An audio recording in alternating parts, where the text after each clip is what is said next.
Shalom bien-aimés, que la grâce et la paix du Seigneur soient avec vous. Soyez bénis. C'est par la grâce du Seigneur que nous sommes encore là pour continuer le message que nous avons commencé. Bien-aimés, la Bible dit Jésus-Christ est le même hier, aujourd'hui et éternellement. C'est un verset que nous aimons beaucoup, utilisé lors des campagnes d'évangélisation. Mais malheureusement, nous ne continuons pas, nous n'allons pas plus loin pour comprendre pourquoi la Bible dit ainsi. Et si vous lisez bien, vous verrez, c'est Hébreux chapitre 13, versets 8 et 9, Jésus-Christ est le même hier, aujourd'hui et éternellement. Et le verset suivant continue, et ne vous laissez pas entraîner par des doctrines étrangères et diverses. Bien-aimés, quand la Bible nous avertit ainsi, c'est qu'il existe réellement des doctrines étrangères et diverses. Il en existe des doctrines qui polluent l'Église du Seigneur aujourd'hui. Mais le Seigneur veut que nous soyons affermis par la grâce, par la parole de la sainte doctrine, afin que nous ne soyons pas comme des enfants et qui peuvent être ballottés à tout vent des doctrines. Et là, ça ne sera plus le Seigneur qui sera responsable de nos malheurs, ça sera nous-mêmes. Voilà pourquoi, lorsque nous nous rencontrons dans l'église du Seigneur, on se donne de la peine de parler, d'enseigner ces choses. Notre enseignement s'intitule « Selon le modèle de Dieu ». Et nous l'avons dit, nous allons continuer à dire que le Seigneur qui nous a créés, qui nous a envoyés sur la terre, a accordé à chacun de nous une mission particulière que nous devons accomplir sur la terre. Et par rapport à cette mission-là, bien-aimés, le Seigneur nous jugera. Et le Seigneur attend de nous l'accomplissement de cette mission, non pas de la manière que nous voulons nous-mêmes, mais selon son propre modèle, selon le modèle de la montagne. Voilà pourquoi il avait été dit à Moïse, regarde, fais d'après le modèle qui t'est montré sur la montagne. Comme je le disais là, que Moïse était monté à la montagne, oui, par l'invitation de Dieu, pour parler avec Dieu. Il a reçu des révélations concernant la création, concernant le monde, concernant tout. Et c'est lui qui nous a ramené le culte. C'est lui qui nous a ramené les services de Dieu.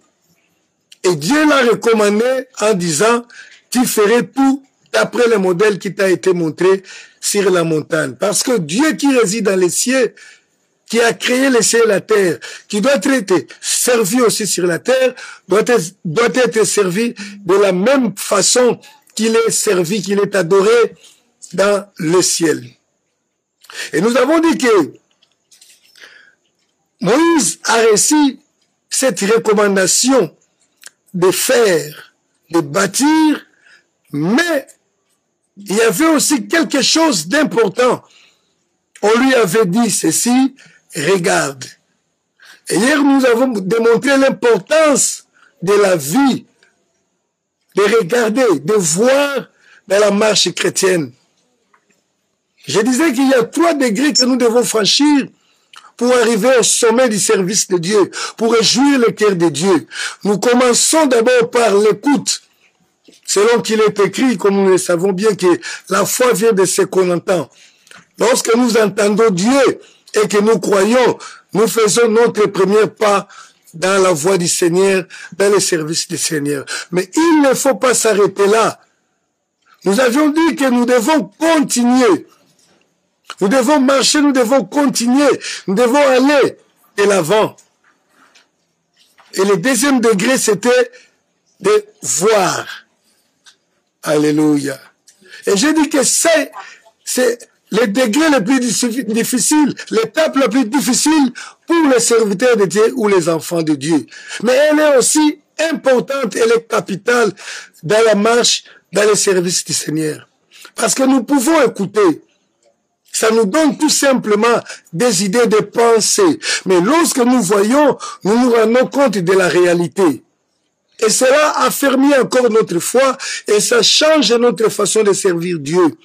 Vous savez, un jour, Job, qui était un homme intègre, qui craignait Dieu, a dit, je crois que ça doit être Job 42, et il dit ceci, mon oreille avait entendu parler de toi, mais aujourd'hui, mon œil t'a vu et je me répands.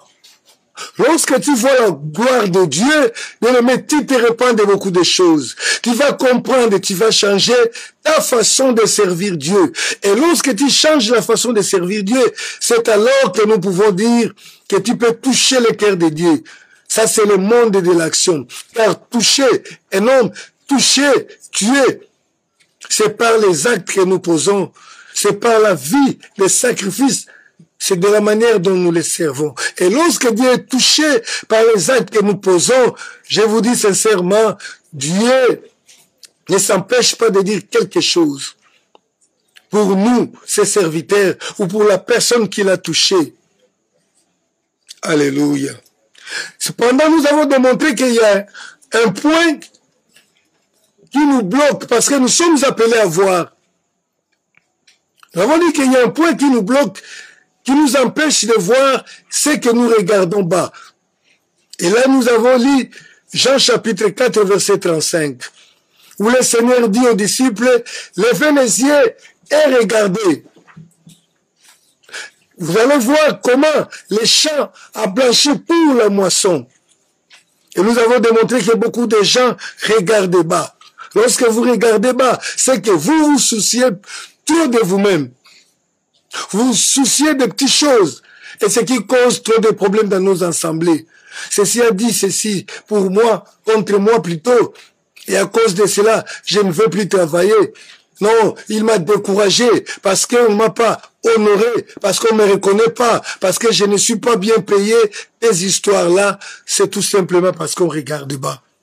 Je me souviens, je vais le dire rapidement pour entamer la partie d'aujourd'hui. J'ai servi le Seigneur pendant beaucoup d'années. Je me souviens avoir tenu ma première prédication en 1900, ça doit être 92 ou 93. J'ai servi le Seigneur jusqu'en 2008. J'avais connu un problème, je vous épargne les détails, j'avais connu un problème. J'étais victime d'une escroquerie que pour moi je considère comme l'escroquerie du siècle. On m'avait volé par des gens que je croyais être des hommes sérieux. Malgré cela, cette histoire a été mal répandue.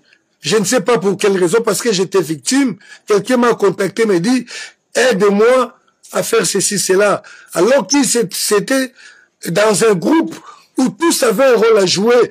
Toutes les personnes là étaient dans la même équipe. Moi, je ne savais pas. Ils ont réussi à me soutirer un peu d'argent. Mais j'avais été discipliné par l'Église là où j'ai travaillé pour cause que j'étais stupide étant serviteur de Dieu. Je ne pouvais pas me lancer dans d'autres affaires. Cependant, je me souviens bien que j'étais serviteur de Dieu, comme je le suis toujours aujourd'hui. Je vivais des moments difficiles. Je venais d'avoir mon deuxième enfant. Et je vous dis que pour sortir de l'hôpital de la maternité, j'ai dû vendre une chemise à un fidèle de l'église pour payer les frais de l'hôpital. Et au même moment, j'avais des retards, les arriérés des loyers. Et je me souviens que j'ai payé le loyer à $50. Mais j'avais du mal même à réunir les $50 là. J'avais déjà 2 mois d'arriérés. Et puis cela m'est arrivé. Et enfin, l'église décida de me discipliner que je ne pouvais pas travailler pendant 3 mois, ni toucher quoi que ce soit comme dîme ou offrande de la part de l'Église. Je vous dis bien aimé, je plairai dans la prière cette nuit-là. J'ai dit, Seigneur, c'est toi qui me cherches ces problèmes, parce que moi, je ne voulais pas devenir pasteur ou serviteur là, mais c'est toi qui m'as contraint à le faire. D'ailleurs, une fois là, j'avais quitté ce pays. J'étais parti en Afrique du Sud. C'est toi qui m'as retourné pour venir vivre ici. Voilà maintenant de quelle manière je suis traité. Mais je me souviens d'une chose, le Seigneur m'avait dit qu'il n'avait pas rempli mon alliance avec lui. Mais le Seigneur, au lieu de satisfaire à mes besoins, il me recommandait de prier pour notre pays. À ce moment-là, la nation congolaise, notre pays, était en guerre. Bon, ça continue jusqu'aujourd'hui. Mais je me souviens bien de cette époque-là, il y avait un mouvement rebelle dont les chefs étaient vraiment arrogants. Et lorsqu'il prenait la parole sur les ondes des radios, il disait qu'il pouvait marcher sur la ville de Goma comme s'il le voulait. Le Seigneur me demande de prier. Je m'étais dit ce jour-là, même si je priais pour la guerre qui sévit dans ces pays et que la guerre finissait, qui va me reconnaître? Qui saura que c'est moi qui ai prié pendant que moi je manque de quoi nourrir ma famille? Mais comme c'était la recommandation du Seigneur, j'ai obéi. Je vous dis quand même que j'avais obéi à contre-cœur. J'ai obéi, mais quand j'ai commencé à prier, et puis l'esprit de prière est entré à moi, j'ai prié sérieusement. J'ai prié, et puis le Seigneur me dit, toi tu te plains trop pour toi-même, alors que tu laisses mon œuvre qui est en train de périr. Je me suis regardé, j'ai dit, mais c'est pas possible. Le Seigneur voit, il regarde, il voit bien ma situation que j'ai considérée comme dramatique. Et le Seigneur me dit que je me plains trop de moi-même, je ne fais rien pour son service.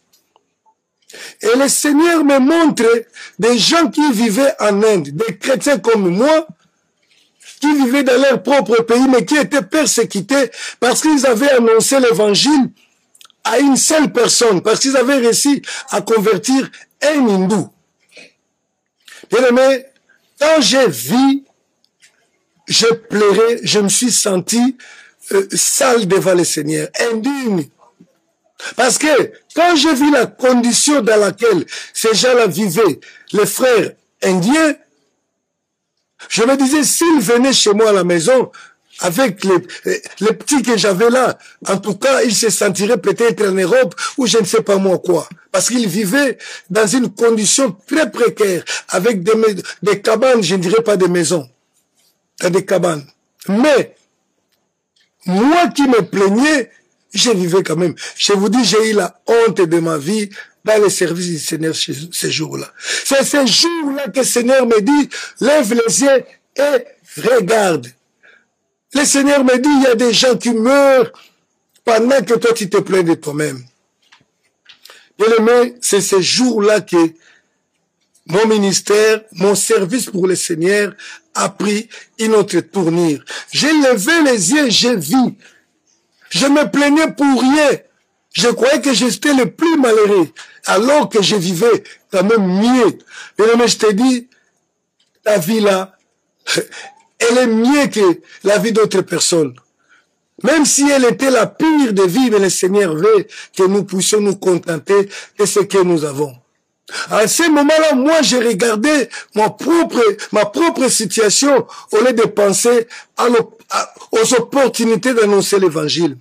C'est depuis ce jour-là que j'ai commencé à prendre mon argent propre et ma vie à la mettre au service du Seigneur dans la mission. Le Seigneur m'avait parlé de beaucoup de choses. Et quand j'avais obéi, le Seigneur a ouvert les portes. Quelqu'un m'a engagé sans que je travaille. Il me dit, je t'engage jusqu'à ce que nous allons ouvrir le bureau, mais je commence déjà à te payer. Le Seigneur a agi. Lorsque nous regardons bas, bien-aimés, nous sommes bloqués. Le Seigneur ne nous parle pas. Il ne nous donne même pas de nouvelles directives. Il faut lever les yeux, il faut s'oublier pour voir, pour comprendre la vision de Dieu. Et nous avons parlé de la vision de Dieu hier. C'est la vision universelle de l'Église. Que Jésus a vu le visionnaire, qui a vu que la moisson était grande, qui a vu que c'était le temps de la moisson et non pas le temps de jouer, de se plaindre. Alléluia. Mais le Seigneur voudrait que nous voyions ceux qui avaient vu, comme j'ai dit là hier, les disciples qui avaient vu, selon que Jean a témoigné, il a dit ceci, 1 Jean 1:1. Celui qui était au commencement, ce qui était au commencement, nous l'avons entendu, nous l'avons vu, nous l'avons contemplé avec nos propres yeux et nous l'avons touché. Ceux qui voient la vision selon Dieu et non pas selon les hommes, ces gens-là deviennent eux-mêmes les modèles. Alléluia. Parce qu'ils vont commencer à travailler selon ce qu'ils ont vu de Dieu. Mais qu'est-ce que le Seigneur veut pour nous aujourd'hui? Le Seigneur nous recommande une chose. Nous lisons Deutéronome chapitre 30 au verset 11 à 14. Peut-être que tu vas te dire, Deutéronome chapitre 30,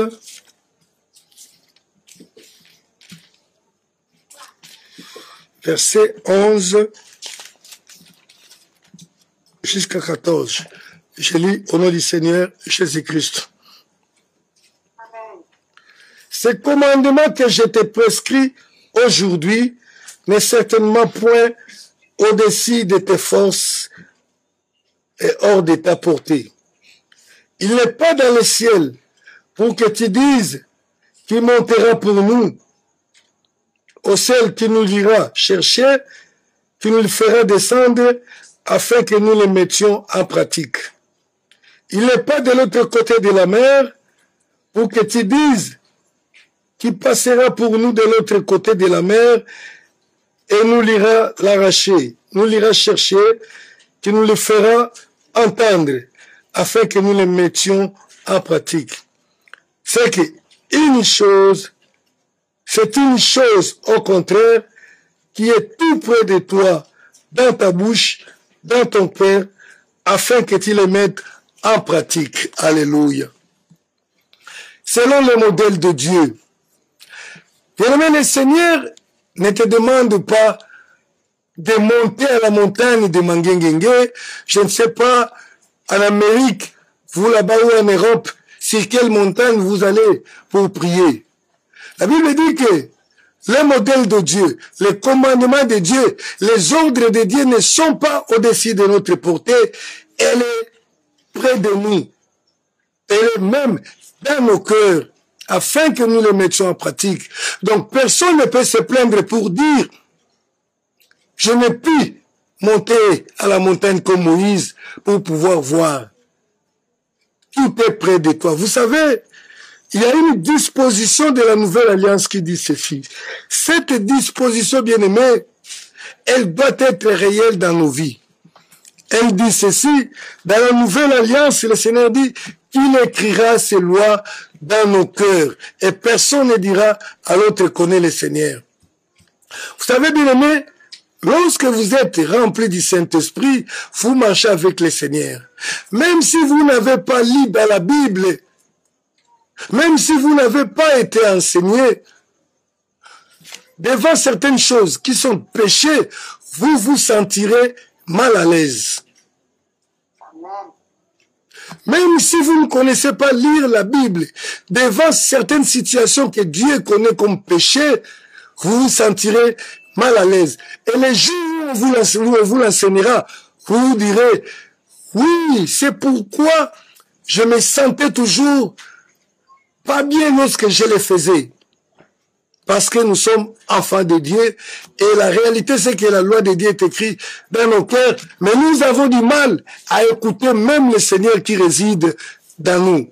Parce qu'il a dit, j'habiterai du milieu d'eux. Alléluia. Le Seigneur nous demande une chose. Le Seigneur nous demande de sortir dans la grande avenue et d'aller chercher les anciens sentiers. Alléluia. Jérémie chapitre 6, au verset 16. Les anciens sentiers. Pour que nous comprenions les modèles de la montagne, les modèles de Dieu, le Seigneur nous invite à la recherche des anciens sentiers.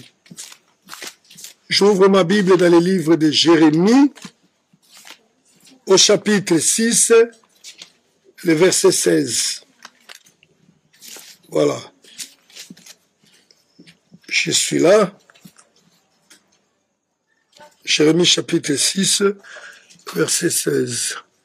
Ainsi parle l'Éternel, placez-vous sur les chemins, regardez et demandez quels sont les anciens sentiers. Quelle est la bonne voie? Marchez-y et vous trouverez le repos de vos âmes. Mais ils répondirent, nous n'y marcherons pas. Alléluia. Les anciens sentiers. Bien-aimés, le Seigneur que nous servons aujourd'hui, l'Église, aujourd'hui nous sommes appelés l'Église ou les gens de l'Église, c'est pas nous qui l'avons commencé. Le Seigneur que nous servons aujourd'hui a été servi par des humains comme nous depuis très longtemps. Et comme il est le même, la façon de les servir n'a jamais changé. Voilà pourquoi le Seigneur nous invite, bien-aimés, de revenir. Il dit, sortez dans les chemins, regardez et cherchez les anciens sentiers, allez-y, marchez et vous trouverez le repos. Les anciens sentiers. Il existe bel et bien le modèle de Dieu que les apôtres ont utilisé. Ils ont servi le Seigneur. La Bible nous montre, nous donne les témoignages de beaucoup de gens. Les disciples qui ont vu, qui ont touché, qui ont marché avec le Seigneur sont devenus les modèles pour nous. Mais bien aimé, aujourd'hui, je me demande, lorsque nous considérons un apôtre d'aujourd'hui, quel contraste, quelle contradiction avec les apôtres du temps de Jésus-Christ. Alors que la Bible nous recommande, si nous voulons servir Dieu, l'honorer, il faut retourner, il faut regarder et vous allez voir les anciens sentiers. C'est-à-dire la façon dont nos anciens ont servi le Seigneur. Alléluia. Et la Bible parle non pas d'aller chercher des grands chemins, pas des autoroutes, mais des sentiers. Vous savez que sentier, ce n'est pas une voie large, c'est juste une petite voie où les piétons peuvent marcher seuls. Une voiture ne peut pas rouler sur un sentier. Alléluia. Mais aujourd'hui, l'Église s'est engagée sur la voie large. L'Église est engagée dans la facilité. Les chrétiens aiment la facilité. Ça, ce n'est pas le modèle de la montagne. Alléluia. Le modèle de la montagne, nous n'allons pas monter comme Moïse était monté, mais le Seigneur l'a déjà placé au milieu de nous. Alléluia. Bien aimé, je veux dire une chose. L'évangile qui sauve, c'est l'évangile que les apôtres ont prêché, toujours dans le même ordre d'idées des anciens sentiers. C'est pas cet évangile qu'on nous prêche aujourd'hui. Alléluia. Et l'apôtre Paul disait aux Corinthiens, dans 1 Corinthiens chapitre 15, il leur dit ceci, l'évangile qui vous sauve, c'est l'évangile que je vous ai prêché là, il vous sauve si vous le gardez tel que je vous l'ai prêché. Alléluia. J'aimerais lire textuellement pour ne pas se balancer comme ça dans les pensées. J'ai dit, 1 Corinthiens chapitre 15, verset 1 jusqu'à 3. J'ai des problèmes avec ma lumière ici pour bien lire, mais je m'efforce quand même. Je vous rappelle, frères, l'évangile que je vous ai annoncé, que vous avez reçu, dans lequel vous avez persévéré et par lequel vous êtes sauvés, si vous le reteniez tel que je vous l'ai annoncé, autrement, vous auriez écrit en vain. Là, je me demande pour ceux qui disent que lorsqu'on a Christ, c'est fini, on ne peut pas perdre les salis. L'apôtre Paul est en train de dire ceci. L'évangile que je vous ai prêché là, l'évangile qui vous a sauvé, si vous persévérez dans cet évangile, si vous le retenez tel que je vous l'ai prêché, mais si vous changez, si vous commencez à faire autre chose, à dire autre chose, vous aurez écrit en vain. Alléluia. Voilà pourquoi le Seigneur nous demande de retourner aux anciens sentiers. C'est quoi les anciens sentiers? L'apôtre Paul dit, j'ai reçu du Seigneur ce que je vous ai enseigné. C'est que Christ est mort pour nos péchés. C'est ça l'évangile que nous devons annoncer. Nous n'annonçons pas Christ qui donne des avions. Nous n'annonçons pas Christ qui donne le mariage, qui donne les voyages. Aujourd'hui même, les gens tremblent pour des voyages. Vous le savez bien. Mais jadis, les gens ont annoncé un tel évangile. Alléluia. Pour ceux qui nous suivent sur Skype, ils n'ont que revenir sur Facebook parce que là, nous avons pris des charges. La batterie, l'ordinateur s'est éteint. Alléluia. Donc, l'évangile qui sauve, c'est l'évangile que les apôtres ont enseigné. Qu'est-ce qu'ils ont enseigné? L'apôtre Paul dit que j'ai reçu du Seigneur ce que je vous ai enseigné, que Christ est mort pour nos péchés. Christ est mort pour nos péchés. Et il est ressuscité le troisième jour. Et il souligne au verset 11 pour dire, ainsi donc, que ce soit moi, que ce soit eux, voilà ce que nous prêchons, ce que nous avons, ce que vous avez écrit. Il ne prêchait pas autre chose, il ne prêchait que l'évangile de la croix. Et la Bible nous dit, dans 1 Corinthiens chapitre 1er verset 21 jusqu'à 23, puisque le monde, dans sa sagesse, n'a pas connu Dieu, mais dans la sagesse de Dieu, il a plu à Dieu de sauver les hommes au moyen de la prédication de l'évangile. Il a plu à sauver, il a plu à Dieu de sauver les hommes au moyen de la prédication de l'évangile. Bien aimé, c'est une chose importante que nous devons comprendre. Alléluia. La prédication de l'évangile de la croix a une place importante dans l'Église. C'est pourquoi j'ai parlé de la priorité de Dieu, qui est l'annonce de l'évangile ou le salut des âmes. Il a plu à Dieu de sauver les hommes au moyen de la prédication de la croix. Et il ajoute pour dire, les Juifs demandent le miracle, les Juifs cherchent le miracle, tandis que les Grecs cherchent la sagesse, mais nous prêchons Christ crucifié. Mais quel contraste voyons-nous avec les apôtres d'autrefois et ceux d'aujourd'hui? Je n'ai rien contre les apôtres. Je peux même dire les docteurs d'autrefois et ceux d'aujourd'hui. Aujourd'hui, nous voyons des apôtres qui oublient qu'ils sont des missionnaires, qui prennent la place des visionnaires. Moi, j'aime dire que le visionnaire, c'est Christ. Mais parce que les visionnaires d'aujourd'hui prennent la place de ce qu'on appelle aujourd'hui l'autorité morale. On appelle l'autorité morale.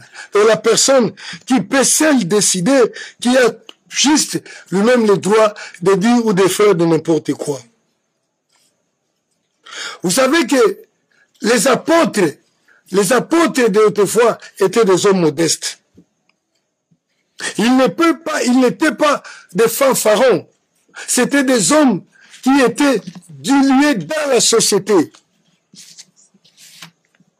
Ce n'étaient pas des gens qui cherchaient les honneurs à tout bout des champs, mais c'était des hommes qui servaient le Seigneur.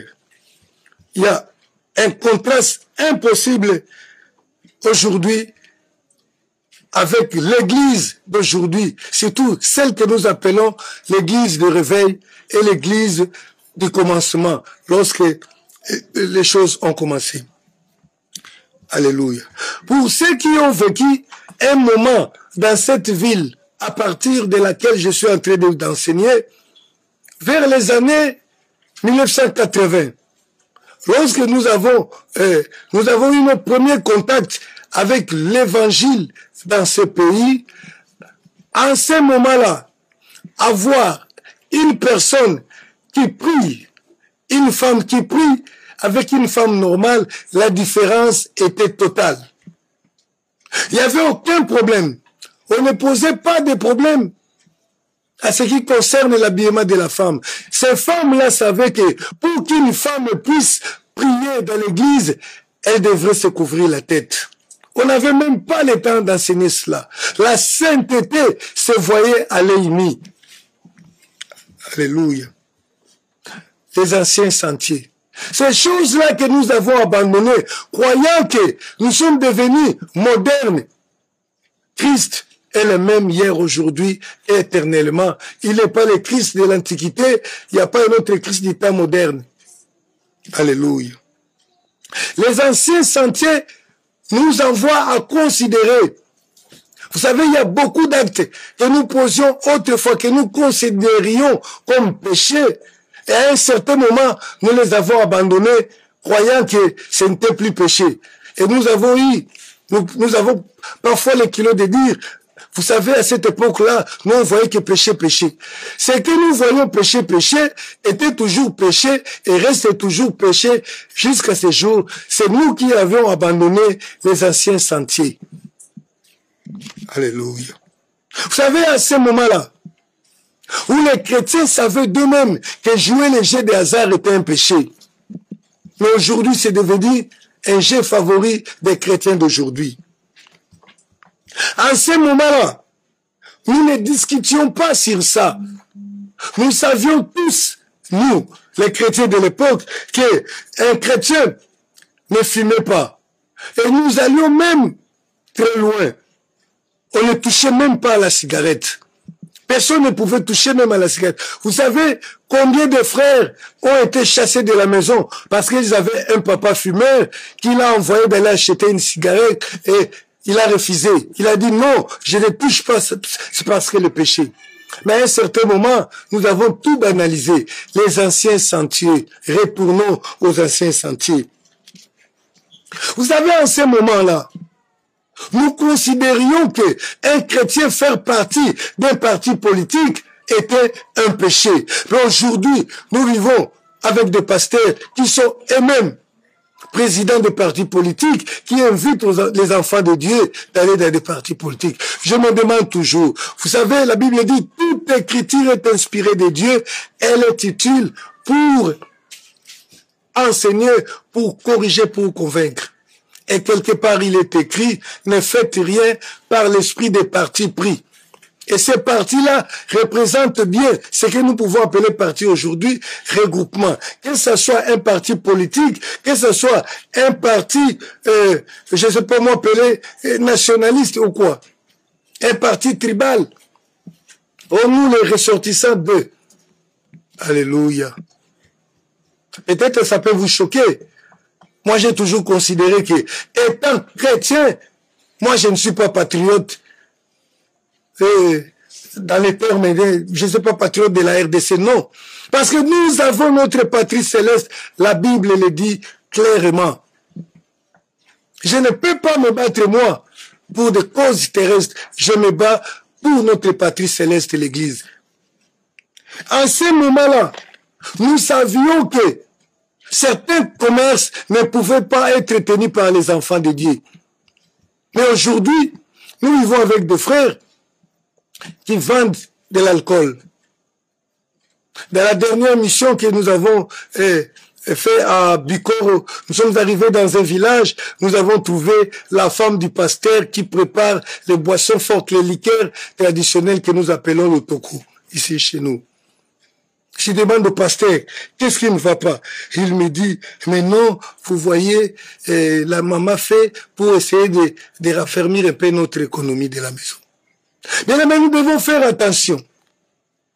Dieu est contre ce que nous appelons aujourd'hui. Il y a un terme qui est utilisé dans notre ville ici, on appelle ça kilelo. Les choses d'aujourd'hui. C'est ce qui a tué l'église. Oh non, vous savez, à l'époque là, on pensait que aujourd'hui nous avons vu que les pantalons d'hommes, il y a aussi des pantalons de femmes. On ne discute même pas, on n'a discuté même pas à ce temps-là. Parce que même le monde savait que les pantalons était toujours l'habillement de la femme, de l'homme plutôt.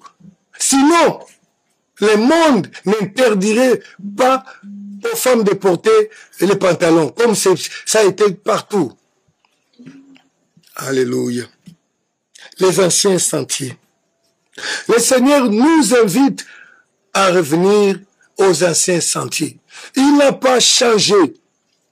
Les anciens sentiers, nous les retrouvons dans la Bible. Sortons dans les autoroutes spirituelles. Ça n'amène qu'en enfer. Mais les sentiers du Seigneur, les sentiers, c'est difficile à y marcher. Parce que parfois dans des sentiers, on trouve des petites épines. C'est ça la voie du Seigneur. Ça n'a jamais été facile. L'évangile facile n'existe pas. Les modèles du Seigneur, nous les retrouvons dans la Bible. Encore faut-il bien lire cette Bible-là. Les modèles du Seigneur se trouvent dans les hommes que nous voyons dans la Bible. C'est comme ça que nous allons voir de quelle façon ils se sont comportés face à tel problème, face au mariage, face à ceci ou cela. Mais je vous dis bien aimé, retournons aux anciens sentiers. Et je sais que le Seigneur se réjouira. À l'époque où nous savions de nous-mêmes que pratiquer le sport de compétition-là était incompatible avec être un enfant de Dieu ou serviteur de Dieu. Vous savez, il y a des gens à qui le Seigneur avait parlé de façon claire d'abandonner les sports-là. Mais aujourd'hui, nous exhortons même nos enfants parce que ça paye bien. Retournons dans les anciens sentiers et nous serons bénis par le Seigneur Jésus-Christ. Alléluia. Et le même, je sais que nous avons connu un problème, mais le Seigneur nous a soutenus dans toutes choses. Le Seigneur nous invite à retourner dans les anciens sentiers afin que nous regardions, parce qu'il a commencé par dire regardez, cherchez, retrouvez les anciens sentiers. Les sentiers, les chemins dans lesquels les apôtres ont marché. Nous aimons bien dire que nous sommes bâtis, nous avons été construits sur, nous sommes bâtis sur, je crois, les fondements des apôtres. Nous aimons le dire, mais est-ce que tout ce que nous faisons, les apôtres l'ont fait de cette façon-là? Alléluia. Que le Seigneur soit loué. Aujourd'hui, nous allons nous arrêter ici. Nous avons parlé des anciens sentiers. Le Seigneur veut que nous retournions aux anciens sentiers. Nous allons prier. Nous allons prier, bien-aimés. Vous savez, il y a des choses que nous faisions, que toi-même tu connais, que le Seigneur sait, que c'est à cause de cela qu'il t'a abandonné. Parce que c'est toi qui es sorti du bon chemin. Lui qui a dit, je suis le chemin, il est resté toujours là. Et si nous pouvons revenir aux anciennes pratiques, les bonnes pratiques de la Bible, le Seigneur se réjouira. Alléluia. Nous allons prier que le Seigneur nous fasse grâce. Nous qui l'aimons, nous qui voulons le servir selon le modèle de la montagne. Seigneur, tu nous as accordé d'annoncer ta parole à ton peuple. Et maintenant, cette parole est sortie. Accorde que cette parole soit une bénédiction, non pas une parole qui nous servira de témoignage pour notre jugement. Que nous soyons fortifiés. Ouvre nos yeux afin que nous voyions les anciens sentiers, afin que nous puissions marcher pour te réjouir. Avec toi, nous ferons des exploits et nous arriverons au ciel. Ainsi nous avons prié dans le nom du Seigneur Jésus-Christ. Nous disons tous Amen. À demain. Que le Seigneur vous bénisse.